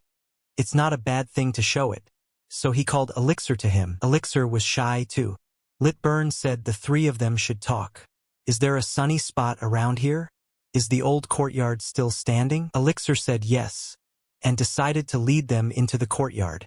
Litburn said he missed the academy very much. After spending the day with Litburn, Elixir came to his room and didn't understand what was wrong. He looked very nervous and took a glass of water and poured it on himself. Putting his hands on the table, he wondered what the hell was going on. He was suddenly very cold from all of this. Flugel Litburn has defiled and defamed the demon lord. He is an unimaginably vile man. He raised his own children like cattle and got rid of them if he didn't see their value. But at the same time, his face Elixir always saw in his dreams, and this time it looked like it wasn't fake. He smiled sincerely, without any falseness. Cruelty and evil, good and pure, combines everything at once. But it's disgusting from the outside. His nerves made him so hot that his heart began to pound. He kept telling himself to calm down, but so far he's done well, and he's done well for sure. He said he's busy and dropped by the academy on business, but he'll be around for a couple of days. Then he'll come back for a visit on his way back. But it doesn't matter if he lets him go or faces him, but he needs insurance from now on. Strength, information, he had no choice but to decide whoever and however he wanted. But then he remembered the headmaster saying that Elixir was his student. And now he had no choice, he had to. But suddenly someone knocked on the door and asked, "Teacher Alexiel, in the study?" "It's Ricky's secretary." Ricky opened the door and saw Elixir and told him he was here. Elixir asked her what was wrong. Ricky was scared and said he was wet. Elixir grabbed her and kissed her. Ricky asked what was that and why all of a sudden. Elixir used her demon eye, and she sat on her knees. He told her if she wanted him, she could tell him everything she knew about the principal. Ricky was too excited and said she would. Elixir grabbed her from behind and asked how old the principal was. Ricky said that she had complained that she would be 300 this year. The Elixir said she wasn't human. She doesn't look like a dwarf or an elf. Ricky, through her agony, said she was a witch. Elixir saw that things are bad, and so far zero useful information. What kind of witch is she? Ricky said it was classified information. Elixir told her to spill it and then he'd do her for real. Ricky said she was part of the team that subdued the previous demon lord. Elixir was stunned when he heard that. He realized that the survivor was a hero of a past generation. Back then, things weren't just bad. She is still weaker than the current heroes. And the former demon lord was inferior to the sealed one. The witch's powers were at their peak at around 150 years old. If she's already 300, then she's probably weakened, and we can take advantage of that. Elixir used his eye again and told her to give more information. Ricky told the teacher in agony that he'd give him anything, but he'd have to be even harder on her. Director Desiree's real name is Bibliophilia, one of the former demon lord's subjugators, and a former hero, awe-inspiringly named the Great Witch. But since her retirement, no one has noticed her using magic. There is a strong theory that she lost most of her powers in the battle with the Overlord. Besides, she is already 300 years old, so age must be taking its toll. Her social circle is small, not a single story of an affair with a man. But someone knocked and the Elixir came out. The man was surprised and asked, "Wasn't Mrs. Ricky supposed to pick up today?" Elixir said yes, it was him instead. The man told him to check the goods. When he opened the package, He saw the bottles of alcohol and said, "How many bottles of alcohol are there?" The man said that Mrs. Director drinks it all herself. The man told him to be careful if he took it to her personally. He'd probably have to stay there all night and drink it together. Elixir signed the paper and thanked him for the advice. The Elixir pulled a bottle from the crate and began to drink, knowing that even that wasn't his. An enemy hero and a great witch with resistance to the demon eye. But to make it work on her, you need additional means, like this fatal potion. It is a powerful, fast-acting drug that significantly reduces resistance to magic and liberates. No taste, no smell. He's sure it's unrecognizable. But suddenly someone shouted out to him and asked him if he was the Elixir. And what happened to Ricky? She's going to have another drink with her tonight. Elixir said she wasn't feeling well, so she asked for a switch. The principal said that's it. She thought they'd sit here and unwind a little. But Elixir came instead, so he's her partner. Elixir smiled and said he would be happy to sit with her as long as she needed. So they started drinking together. Elixir licked his lips and, holding the glass in his hands, said that he had never drunk such a delicious wine before. The principal said it's a good thing Elixir is alcohol resistant. Rika has trouble with it. She gets sick almost immediately. Elixir smiled and told her to call him any time she wanted to drink such delicious wine. The director was surprised and asked Elixir, would he really be okay with it? If he hangs out with an old woman like that, he'll run away from the young one right away. Elixir heard these words and spat out the wine and said that he asked her not to say such nonsense. The principal said, did she really hit the bullseye? But she's really messing with him. After all, Elixir is a good-looking guy, so he must be popular with the students, and the teacher is a naughty boy. Elixir opened the next smile and said that there is no such thing. He means that Mrs. Director is not an old woman. When he first saw her, he found her very beautiful and attractive. He pretends to be calm, but now they're alone, and the excitement is making itself felt. Elixir asked her if she knew what he was talking about. The principal denies it and tells him to stop bullying her. She's so much older than him that he can't be serious about it. Elixir said it wasn't. But then he started hitting on her and stroking her lips. Now it's time to take action. There's no former hero anymore, and no great witch. Just an old hag who hasn't had a man in years. The weakening was a success. At this close range, any opponent would be powerless. Using part oblivion and part captivity, she becomes his completely. The effects of the demonic eye of oblivion will make her forget everything she said in 30 minutes. The former hero has fallen. Now she's his puppet. He can take them out on his own. But then she clutched him to her chest and told him he was screwed. He underestimates heroes too much. Elixir didn't understand what was happening. He was sure that the demon eye had definitely worked. But then he realized that it was a woman. She was not a human or a witch. She was empty inside. The Elixir said she could use the demon eye. Oblivion, captivity, epiphany. I wonder if there's more. This is the first time he's ever seen the same eye be able to activate different abilities at will. But then he realized that he had to resolve the situation at least. And he started to excite her even more. The principal said she doesn't advise him to do that. He should realize that the sound of fighting here will attract other teachers, right? But then she said that if that was the case, she opened the gate. At that moment, a magical portal opened and started pulling him in. Magical hands began to embrace him from different sides and pull him inside. He didn't understand what kind of magic this was. After passing through the magical portal, he found himself in a place that was unfamiliar to him, where it was very dark and the place was built with large pillars. Elixir asked where he was.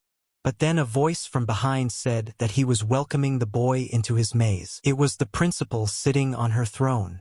She said she was asking him to stop asking such stupid questions. A teacher who teaches magic should have a clue. Elixir looked at her angrily and said it was the quasi-maze. It is the forbidden magic of legendary witches. It is created to catch and hold a target. One can only get out of it if he defeats the witch. Inside the labyrinth, her aging process is halted and her powers are doubled. The space is absolutely dominated by the witch. The principal said the guy was right. Elixir looked at her and asked, so he's completely set up? The principal said that he thought he was the only one. Even though she used a doll, she still fell under his demonic eye of oblivion and will forget their conversation in exactly 30 minutes. But it's a good thing the witch has a high resistance to captivity at least. Elixir asked, didn't she lure him into the labyrinth on purpose? The principal said yes, but alas, there she was completely defenseless. And then she showed her eye, which is in the middle of her chest. And then she pulls the sword out of her chest. She thought hard and asked why she shouldn't take her frustration out on him. After all, he's in foreign territory. Elixir was angry and didn't want to give up without a fight. At that moment he opened his portal and expressed his cane with it. Elixir didn't hesitate and used his clairvoyance attack. The principal didn't stay silent either and attacked him with raging beams. Elixir told himself that he should forget about defeat. Now he had to do whatever it took to survive. But the beams were attacking him from different directions, so he decided to shorten the distance and bind the witch in close combat. But then she spotted him and launched a magic transformation attack. Elixir was very surprised to see this and froze for a moment. The principal decided to test her attack on him and attacked him with a beam of light. Elixir was so angry and surprised by the witch's abilities that he took the attack on his cane. The force was so great that he was pushed backwards. But then there was a big explosion. The girl was surprised and said she had underestimated the guy. He was able to repel her magic with a special magical strike. But it's a pity that only his blade broke. But in a moment, his blade began to regenerate by itself. The girl was surprised that it was not an ordinary good sword, but a handmade mercury sword. The girl insulted him and asked him if he was thinking of becoming a blacksmith. Elixir knew it was useless to say it out loud. He knows no matter how much effort he puts in, the son of weapons, the supreme flame of his talent, will never compare to the level of a hero. Just as he was an incapable demon, nothing changed when he was reborn as a human. But even so, he's still here. And when he saw his demon queen in front of him, he said he wasn't going to give up. In the darkness howled beams of light from his eyes, which shone brightly and viciously, highlighting some lines behind him. The girl asked if he was kidding. Did he think physical magic could defeat her? And it started out so interesting. But then she realized that the elixir was using a mercury trick. And she was surprised by this attack that she was defeated. But then he changed his point of attack and launched a demonic eye of oblivion attack that should work on her. But if he erased the memory of this moment, then there would be a small window, and his sword would get her. But then the girl smiled and used Blackout's power. Elixir didn't understand or see anything. He said her intelligence was impressive, but her approach was too simple. But the couple ended it all and used the falling block attack. But then the guy's body started bleeding. The girl said it's true. What she likes about him is his vitality. But then she reached out to him on purpose and said what a refreshing feeling. And sitting on the throne, she thanked him for giving her a break after all these years. Now they should just talk. Elixir asked why they should start talking now. The girl said it was because it was no fun to kill him without finding out why he was targeting her. The girl lit up the phone and told him to tell her his story. She'd let him go if she thought it was interesting. Elixir thought about it and asked, what's the point if he tells? And she would find out, and then what would happen? It'll all be forgotten in 30 minutes anyway, and there's no reason for her to let him go alive. The girl thought about it and said she was trying to help him. Why would he deprive himself of such a chance? Elixir said she was crazy. He's not a fool to trust her. Tell her everything and end up getting killed. The girl said that the guy is a very stubborn fool. She hit the throne with a pipe and said that from now on, according to the law of her labyrinth, all lies are forbidden. Elixir turned around and realized that this was the labyrinth owner's oath. From now on, he would not be able to lie here. But of course the oath also applies to her. Everything she says will be true too. The girl pointed her finger and told him to tell him. Elixir realized that she would forget everything he said anyway, so only he would win in the end. But it can't be that smooth. The girl said the guy was very tedious, so she decided she'd tell him her story first. There at the academy, it's actually her doll, which she remotely controls with magic. She's in a labyrinth because she can't get out. The old demon lord put a curse on her with words. If she leaves this labyrinth, she dies. When she trapped and killed him here, that's the reason why she can't influence the outside world. Only with the help of the puppet. Stupid situation, wouldn't you say, boy? Elixir understood and knew the oath wouldn't let her lie. She wants to let him go so he can help in return. Of course, and anyone would be willing to help, especially since she's a former hero. The girl suggested the guy be honest, and he's actually at her mercy. His demon eye was able to break through the doll to the real body. She was interested in him, so why not find out more about him? Elixir realized there was no other option. He said that he was a demon, came to the academy to kill the 8 heroes, and resurrect the 13th demon lord. He told her everything he'd never told anyone before, and how he'd parasitized a child and killed her parents, and how he'd treated Adley and made her his pawn, and the urge to kill heroes. The girl began to mock him with her squeaky laugh. Elixir asked what was happening to her. The girl said that now she understands cruelty. Most of all, she liked the part about eating the soul of the child of the heroes and how the mother was forced to kill the father. That's the most disgusting story she's ever heard. How charming and entertaining. It's a pity she's not his target. Elixir asked what's so interesting. She's actually really sick. The girl said she's actually a former hero, and they all fall into 3 main categories.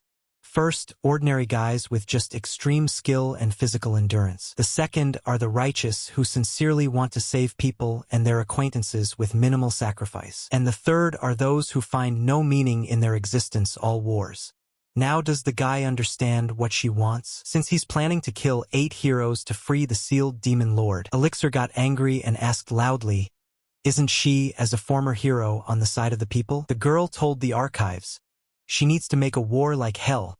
She's going crazy with boredom in this maze. Let him make her heart beat faster with the devastation he brings."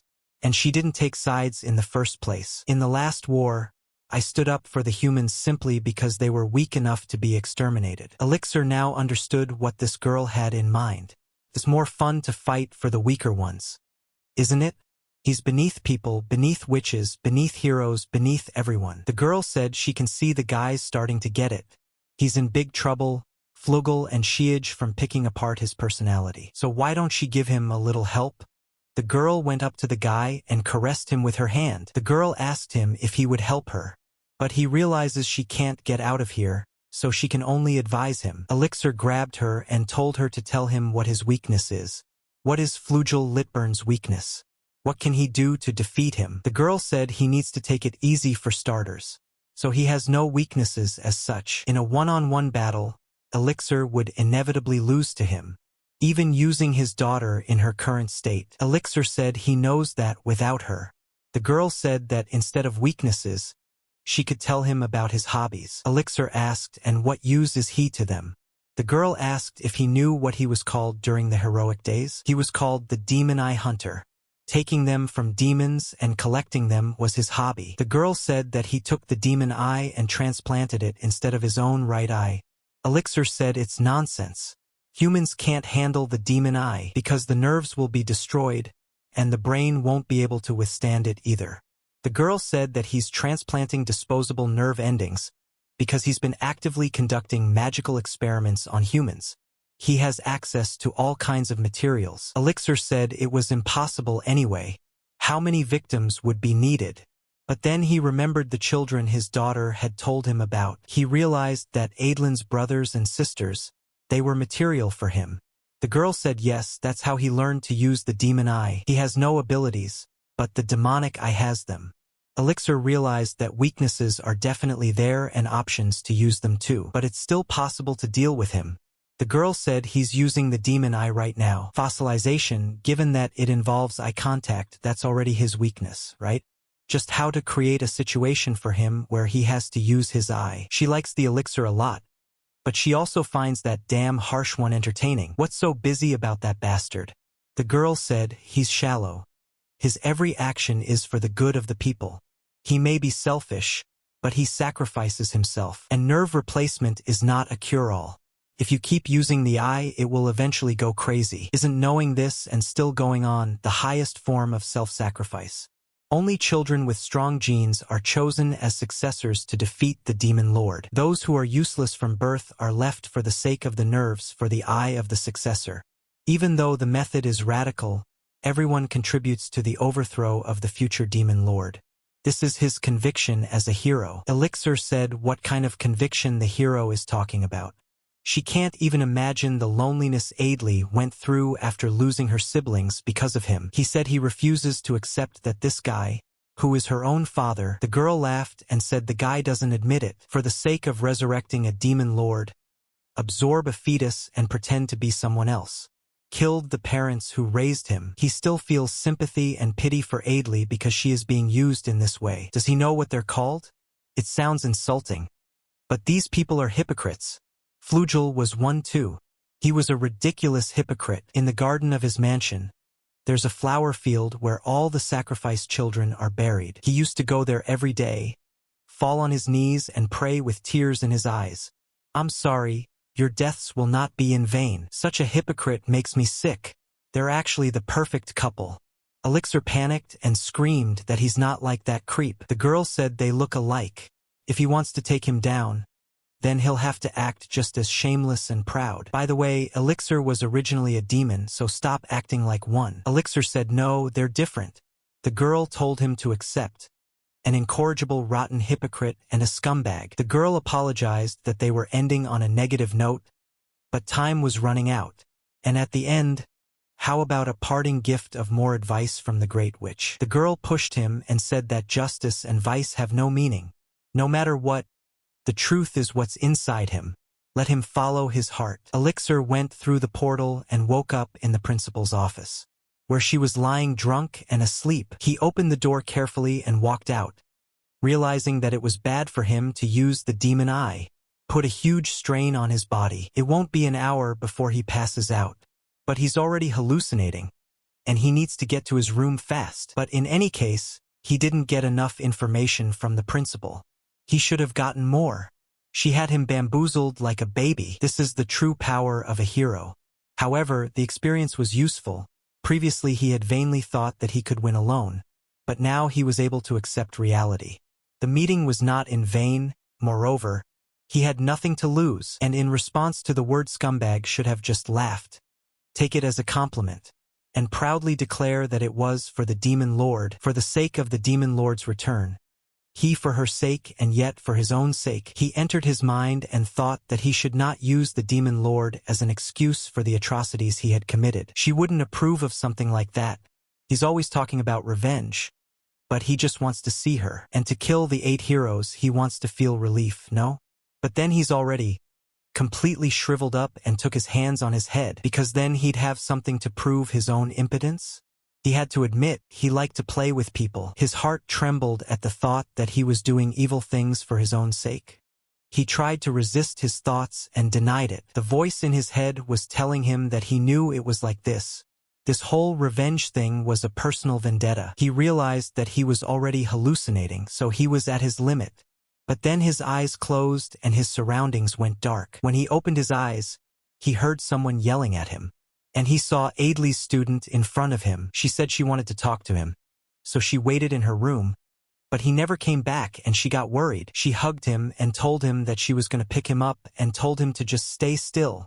But then she felt that his body was very cold. If she didn't take immediate action and warm him up a little, he wondered what he was going to do with this girl. He hugged her tightly and couldn't let go.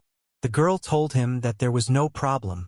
No matter what happened to him, she would always be by his side. Now he was beginning to realize that the principal was right. He was the worst scum. If he were to censure the evil in that person and detest the goodness, those feelings would boomerang back to him. Now he realized that it seems that they are indeed the same. He has no right to criticize him. He does not have to justify his revenge and justify it to the demon lord. It was also wrong to try to implicate the girl's past. She had nothing to do with his revenge, and if he wants to use her, he should treat her like a tool, putting aside all guilt and attachment. He had no right to test her from the beginning. He'll exact his revenge himself.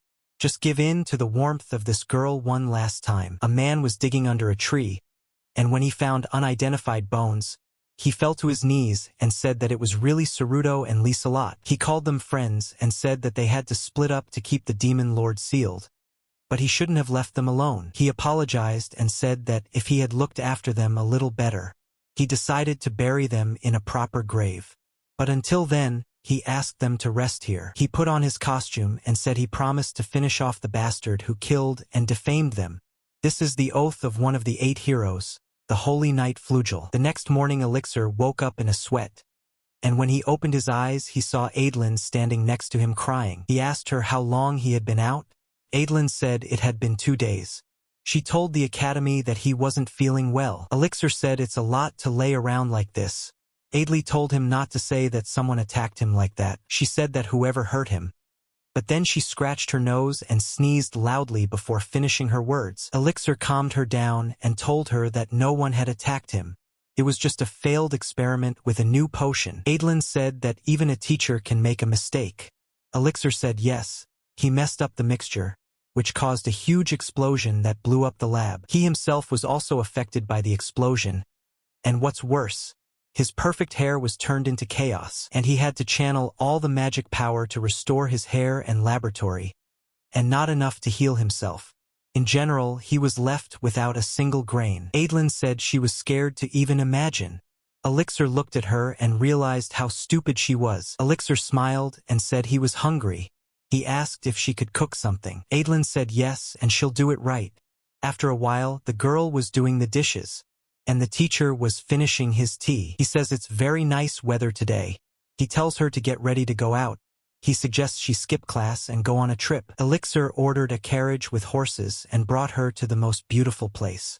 She got out of the carriage and was delighted with what she saw. He said his foster parents' villa is by the lake. Adelin said it's okay to be here instead of studying. He hugged her and said it's not normal.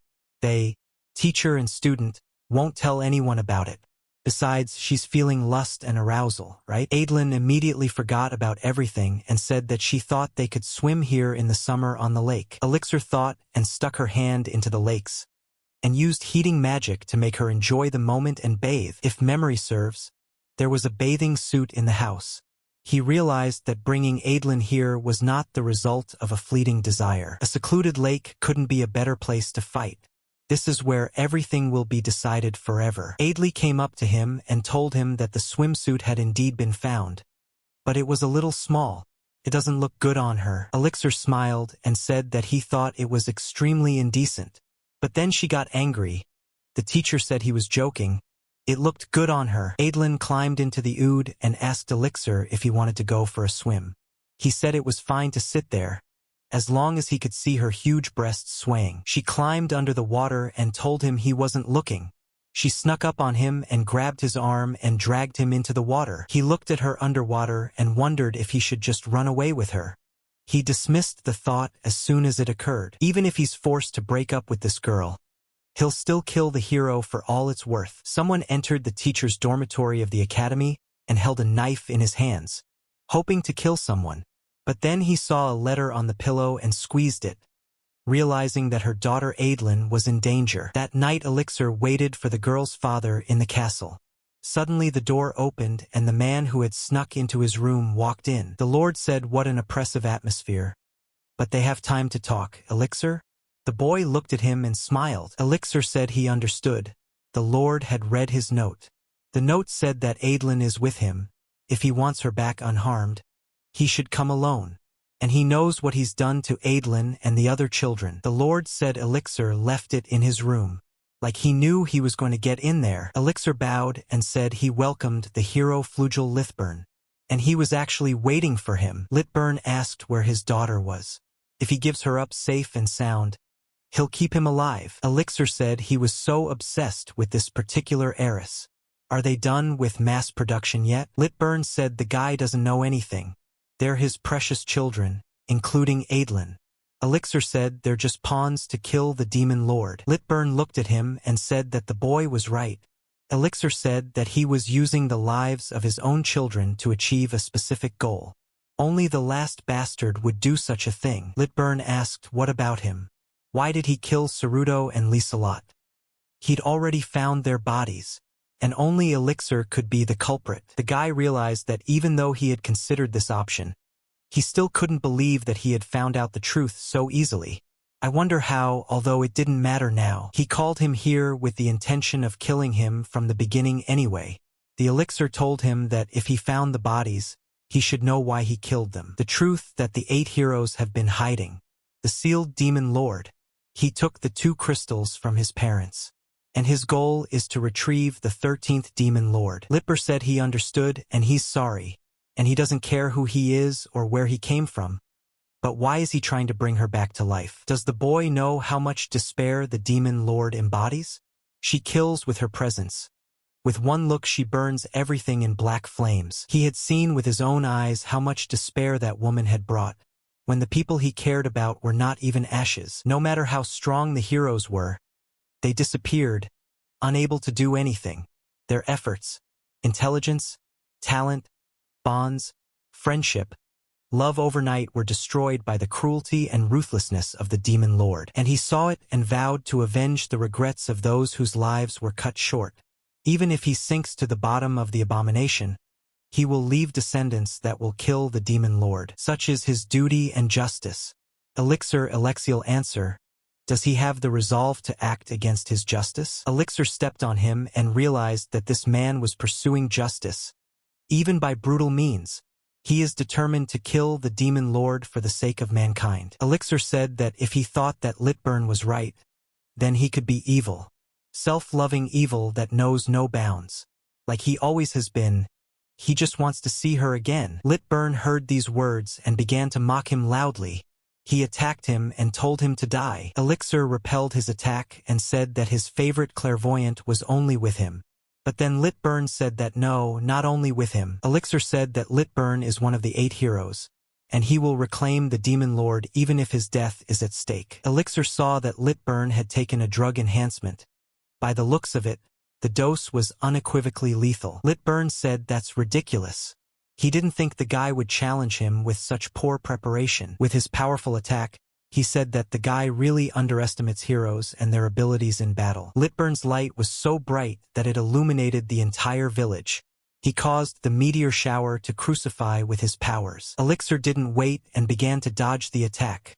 He realized that the reinforcement of the drug increased the effectiveness of magic, muscles, and regeneration. In this case, it is not the damage caused by it, but the damage caused by excessive activity of clairvoyance that needs to be healed. But now he's completely abandoning his defenses. To force him to use his demon eye, he needs to attack and attack and attack. But as he approached for his attack, Litburn saw it and drew his sword, deflecting his blow. Litburn said that the boy inherited his mother's enchantment abilities well, but in terms of physical strength, he is not even close to his father. And then he said that he was about to show what Saruto's swordsmanship looked like. Elixir used all of his abilities to stay alive and managed to fend them off. Litburn said that the guy was gripped by fear. He made the wrong decision. But then his sword broke, and Litburn hit his shoulder. Stepping forward, he said that he wasn't done yet, and let him look at the swordsmanship. Elixir saw that the defense magic didn't give him a scratch. He can't last much longer.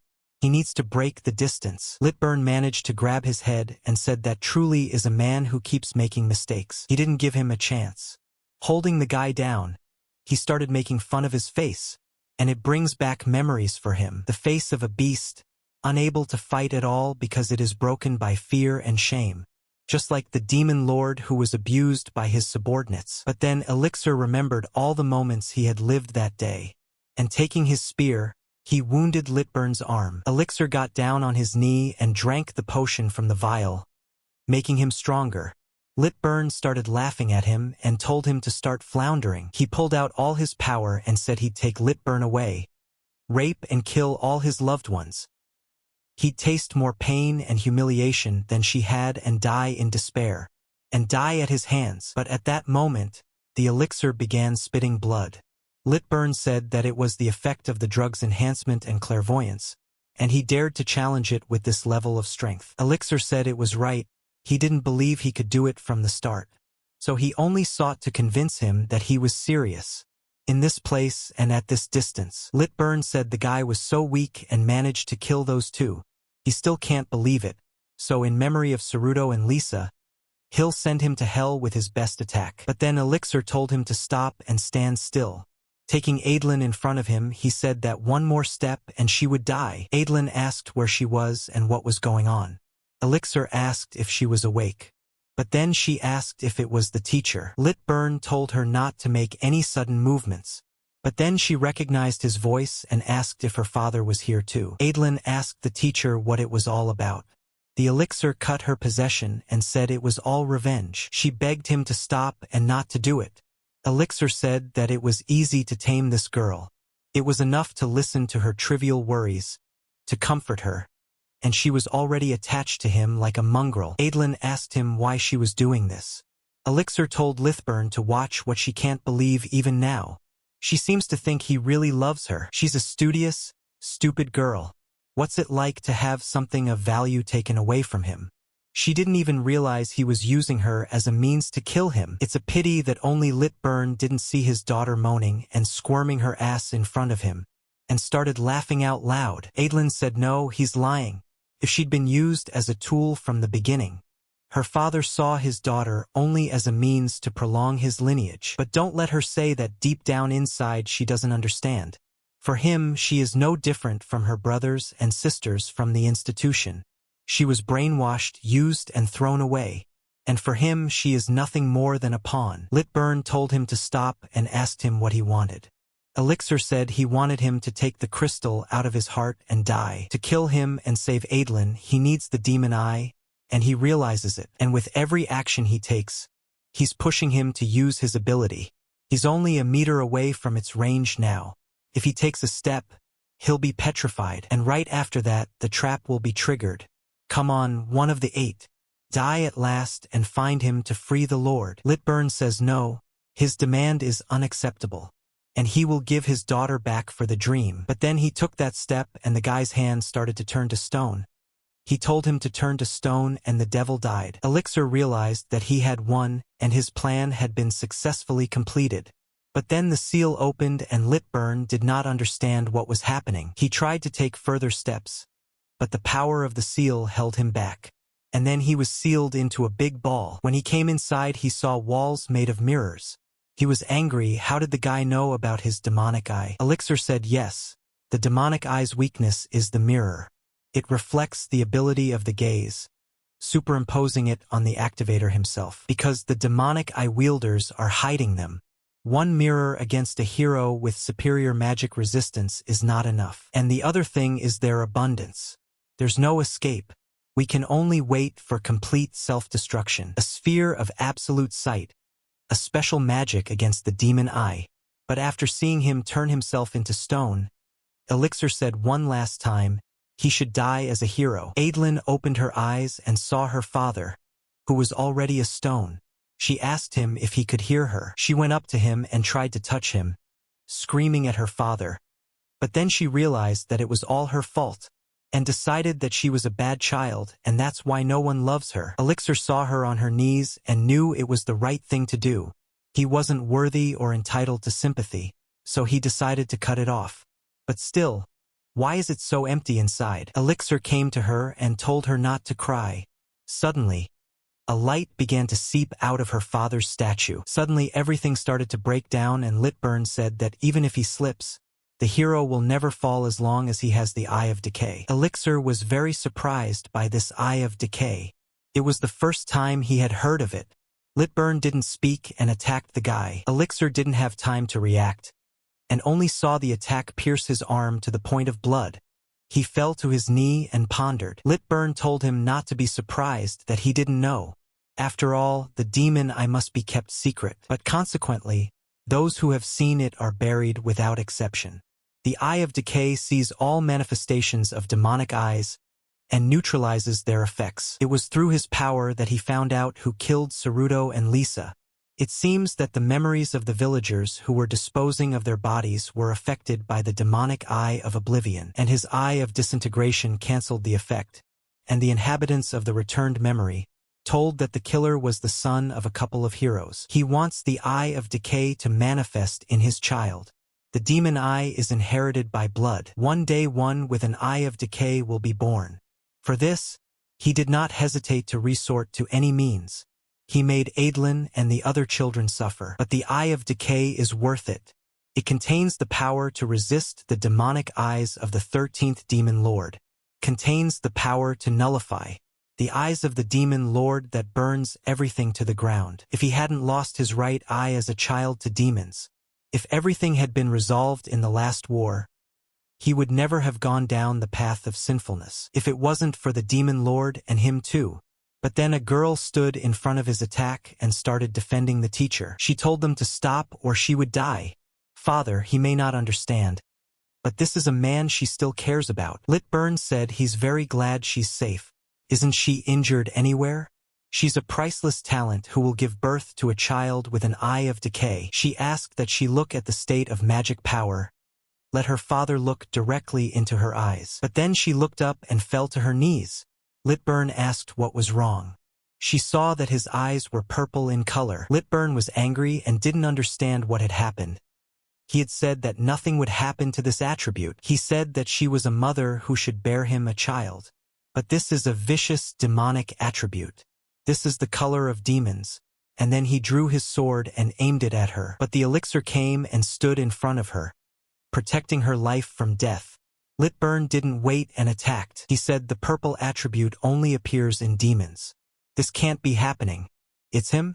He abused her, and her blood and the egg particles inside her. Elixir told him to run. But then Litburn launched another attack, and the boy covered the girl with his body. He wondered why he wasn't running away himself, but protecting her from her father. And he's trying to keep her safe for all she's worth. He wondered why he felt like he didn't want to lose her. Come to think of it, he was always lost. He realized that he was using others, taking lives, and in the end laughing at them. And yet, somewhere in the back of his mind, something was always nagging. Even if it was an enemy, deep inside he knew that using the family so coveted by the demon lord was akin to betraying the very love she had given him. He has no regrets, but nevertheless has thoughts of what the future could be like if he had chosen a different path. What if he had accepted his mother's warmth as her child? What if he had bonded with his father as his child? And what if the child that was to be born had not been devoured by him? He had been human for a long time, and now he had to go all the way. He couldn't make up his mind. Suddenly Litburn pierced his chest with his sword.